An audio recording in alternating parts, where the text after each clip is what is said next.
How to change the aspect ratio in DaVinci Resolve. First of all, open your project in DaVinci Resolve and click the gear icon at the bottom right corner to open project settings. Next, under the Master Settings tab, look for the option called Timeline Resolution. This is where you can change the aspect ratio. Now, choose the resolution that matches your desired aspect ratio from the drop-down.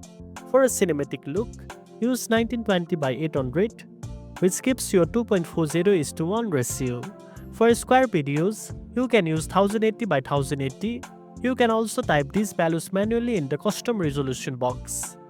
After that, click Save to apply the new settings. Your timeline will now use the new aspect ratio. If you already added clips to your timeline, you might need to adjust them to fit properly. Just right-click on each clip, select Clip Attributes, and make sure Pixel Aspect Ratio is set to square. Then use the Inspector panel on the right to zoom or reposition the clips as needed. And that's it. Now you know how to change the aspect ratio in DaVinci Resolve. If you found this video helpful, don't forget to like, share, and subscribe for more tech tips. Thanks for watching, and I'll see you in the next one.